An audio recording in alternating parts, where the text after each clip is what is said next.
केजरीवाल साहब बोले मेरे 7 विधायक को खरीद रहे हैं, फिर बोले 24 विधायक को खरीद रहे हैं। इसी प्रकार अगर आतिशी जी को किसी से धमकी मिला है और जब खुद उन पे आरोप लगी है तो वो जेल से सरकार चलाएंगे। साध निश्चय और नल जल गली योजना से बिहार का विकास हो सकता है। झूठ बोल के पलट जाना ये केजरीवाल साहब की आदत है। नमस्कार, आप देख रहे हैं न्यूज़ 1 इंडिया और मैं हूं आपके साथ आस्था तिवारी। ईमानदार की इबारत लिखते केजरीवाल लगातार आपको दिखते हैं, लेकिन 7वां समन ईडी का पहुंच चुका है और अब क्या 7वीं बार वो पेश होंगे या नहीं, ये देखने वाला विषय है, क्योंकि 6ठी बार तक का उन्होंने साफ तौर पर इनकार कर दिया है और लगातार ये बात कहते हुए वो नजर आ रहे हैं कि हम कोर्ट के फैसले का इंतजार कर रहे हैं। अब इसी ही बीच में दिल्ली की मंत्री आतिशी जी की बात की जाए तो वो भी लगातार बयानों को दे रही हैं।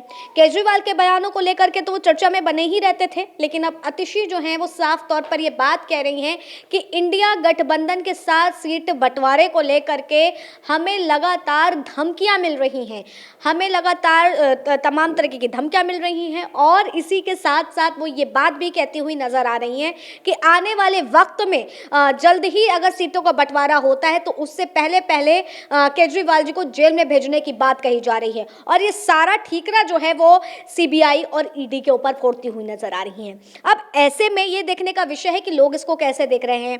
तो आज हम बात करने के लिए लोक जनशक्ति पार्टी के दिल्ली प्रदेश अध्यक्ष शंकर मिश्रा जी के साथ मौजूद हैं, जिनसे हम चर्चा करेंगे और जानेंगे कि इन तमाम मुद्दों को वो कैसे देख रहे हैं, क्योंकि लगातार आरोपों की झड़ी की बात की जाए तो इनकी तरफ से भी लगाए जाते हैं और ये हमेशा कहते हैं कि वो तथ्यों की बात करते हैं।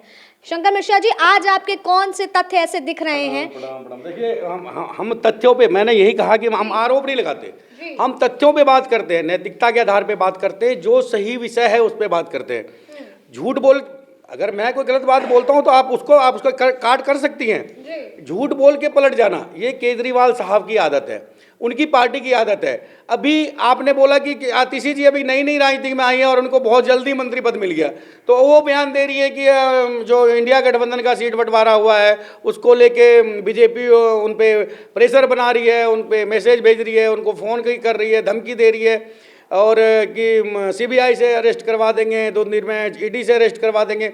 ये देखिए, ये बयानबाजी एक मंत्री कर रही हैं, आप इस पर तो एफआईआर दर्ज होना चाहिए। अभी तक ऐसे बयान के लिए बीजेपी को एफआईआर दर्ज करवा देना चाहिए ऐसे मंत्री पे। पर वो तो कह रही है ना कि मैं तो अपनी बात कह रही हूँ, मीडिया के सामने रख रही हूँ जो चीज मेरे साथ हो रही है। नहीं तो उनको फिर एफआईआर क्यों नहीं करवा रही? आप पार्टी को एफआईआर करवाना चाहिए ना। अभी आप पहले आपने देखा केजरीवाल साहब बोले मेरे 7 विधायक को खरीद रहे हैं, फिर बोले 24 विधायक को खरीद रहे हैं। मुझे आप बता दीजिए, 7 विधायक या 24 विधायक खरीदने से बीजेपी को क्या बेनिफिट थी? सरकार गिर रही है क्या?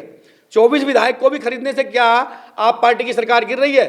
और जब उसकी इंक्वायरी, जब बीजेपी ने क्राइम ब्रांच में उसकी शिकायत की, जब क्राइम ब्रांच के एसीपी उसकी इंक्वायरी के लिए केजरीवाल साहब के घर पहुंचे तो वहां वो मिलने नहीं दिया और उनके स्टाफ उनसे जो था नोटिस वो लेके उनको उल्टा सीधा आरोप लगा के कि बीजेपी और आरएसएस के ये हैं वो है पिट्ठू है कह के, इस प्रकार से कानून व्यवस्था का जो कानून के पदाधिकारी थे, जो अधिकारी थे, उनकी धज्जियां उड़ाई उन्होंने, उन पे ऐसे गहन आरोप लगाए। तो केजरीवाल जी कह के पलट जाना केजरीवाल जी की आदत है। इसी प्रकार अगर आतिशी जी को किसी से धमकी मिला है या कोई बयान आया या कोई मैसेज या फोन आया तो उनको तुरंत 100 नंबर, दिल्ली में 100 नंबर कॉल करके तुरंत एफआईआर दर्ज होता है, तो उनको तुरंत करवाना चाहिए। ये सब एक नौटंकी है, एक सहानुभूति जनता को पाने के लिए कि देखिए, सबको पता है केजरीवाल जी को अरेस्ट होना है, केजरीवाल जी को भी पता है, उनके मंत्रियों को पता है और दिल्ली के जनता को भी पता है और मीडिया को भी, आप लोगों को पता है कि आज नहीं कल केजरीवाल जी को गिरफ्तार होना है। क्योंकि जनता से धोखा, कानून से धोखा कब तक, कानून से खिलवाड़ कब तक कीजिएगा? यह देश संविधान से चलता है, यह देश कानून से चलता है, यह देश न्याय व्यवस्था से चलता है। आपको किसी चीज पे विश्वास नहीं है, आपको देश के कानून पे विश्वास नहीं है, आपको संविधान पे विश्वास नहीं है, आपको न्याय व्यवस्था पे विश्वास नहीं है, तो फिर व्यवस्था की आपको विश्वास किस चीज पे है? आप दिल्ली के सीएम हैं, अगर आपको देश के न्याय व्यवस्था पे भरोसा नहीं है, कानून पे व्यवस्था नहीं, तो इस्तीफा दे दीजिए। और मैं तो यही कहूंगा, उनसे भी मेरी यही आग्रह है कि वो आप दिल्ली के सीएम हो, आपको 7वां सम्मन मिला है, आपको ईडी ऑफिस जाना चाहिए। जब कर नहीं तो डर किस बात का, और जब आपने कुछ किया नहीं तो ईडी ऐसे आपको अरेस्ट नहीं कर लेगी। आप इस्तीफे की बात कर रहे हैं, वो ये लगातार ये बात भी बोलते आए हैं कि उन्होंने एक कैंपेन भी चलाया था कि जेल से सरकार चलानी चाहिए, इस्तीफा देना चाहिए। तो उनका कहना है कि जनता ने कहा है कि जेल से सरकार चलाओ, लेकिन आप ही चलाओ। कहाँ से चला करा उन्होंने? अच्छा दिखाइए। वैसे तो ये कहते हैं कि हम जनता में, कितने जनता में गए और उनका वो दिखा दे कि किस जनता ने इनको जेल से। केजरीवाल साहब आरोप लगने के बाद इस्तीफा मांगने वाले, अगर किसी नेता पे आरोप लगा देते थे, बोलते इसको तुरंत इस्तीफा दे देना चाहिए। और जब खुद उन पे आरोप लगी है तो वो जेल से सरकार चलाएंगे? क्या वो देश के पहले ऐसे नेता हैं जो संविधान को बदल देंगे, कानून व्यवस्था, कानून न्याय प्रणाली को बदल देंगे।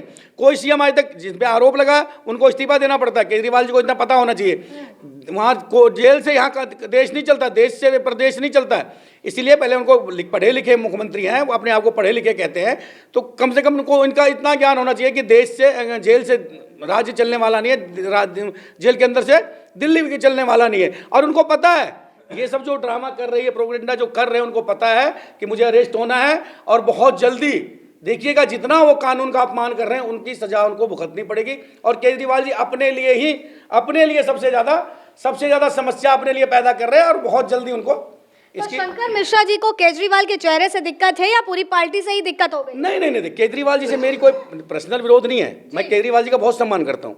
मैंने करते हैं सम्मान, आप तो इतना बोलते रहते हैं, ईमानदार नहीं है, झूठ बोलता है। सुनिए, उनकी नीतियों का विरोध कर रहा हूँ मैं मेरी केजरीवाल जी से कोई पर्सनल लड़ाई नहीं है, ना मेरी कोई जाति लड़ाई है। मैं केजरीवाल जी का, मेरे दिल्ली के सीएम है, मैं उनका सम्मान करता हूँ। मेरी उनकी नीति की, उनकी झूठ जो प्रोपेगेंडा फैलाते हैं उसका विरोध करता हूँ मैं।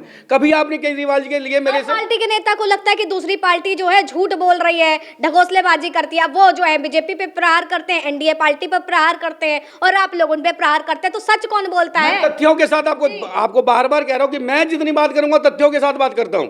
केजरीवाल जी पे आरोप, अगर मेरा कोई भी गलत आरोप होता तो केजरीवाल जी कोर्ट चले जाते। इतने तेज तरार है ना, अगर मैं कोई बात गलत कह दूं तो 2 मिनट में मेरे खिलाफ कोर्ट चले जाएंगे, क्योंकि आज सबसे ज्यादा विरोध उनका मैं ही कर रहा हूं, मेरी पार्टी कर रही है। लोक जनशक्ति पार्टी, रामविलास अगर दिल्ली में सही मायने में कोई विपक्ष का भूमिका निभा रहा है तो वो लोक जनशक्ति पार्टी रामविलास निभा रही है।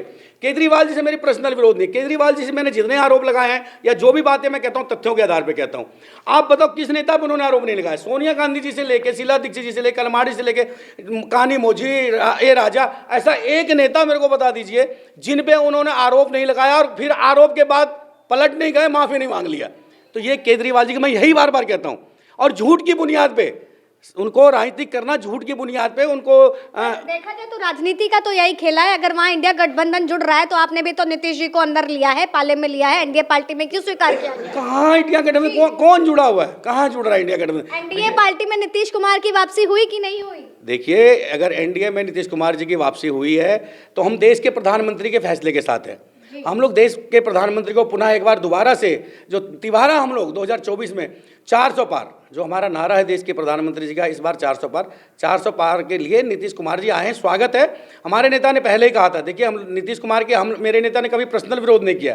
नीतीश कुमार के हमेशा नीतियों का विरोध हुआ। जिस तरीके से मैं केजरीवाल जी की नीतियों का विरोध करता हूँ, मेरे नेता आदरणीय चिराग पासवान साहब ने हमेशा जब भी नीतीश कुमार जी मिले उनके पैरों को छुआ है, उनसे आशीर्वाद लिया। लेकिन उनकी बिहारी फर्स्ट जो मेरे नेता का, मेरी पार्टी का, हमारी विजन है, उसको लेके हम लोगों ने हमेशा नीतीश कुमार जी के जो नीति है उसका विरोध किया है। कभी भी हमारी पार्टी नहीं मानती, हम नहीं मानते कि 7 निश्चय और नल जल गली योजना से बिहार का विकास हो सकता है।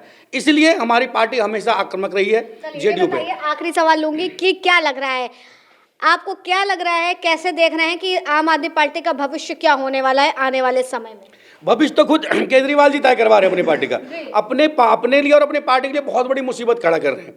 अभी 7वां सम्मन है, आप कानून का उल्लंघन करते जा रहे हैं, कोर्ट भी देख रही है। आप अगर कुछ गलत कर रही है, मैं कह रहा हूँ ईडी अगर गलत कर रही है, सीबीआई कुछ गलत कर रही है, या आप बीजेपी भी आरोप लगा रहे हैं कि बीजेपी हमें परेशान कर रही, तो केजरीवाल जी आपको कोर्ट चले जाना चाहिए। आपके पास इतने बड़े बड़े वकील, इतना पैसा लगा के इतने बड़े बड़े वकील आपने रख रखे हैं, फिर आप क्यों डर रहे हैं? या तो कर नहीं तो डर नहीं, या तो कुछ करा हो आपने तो डर है आपको।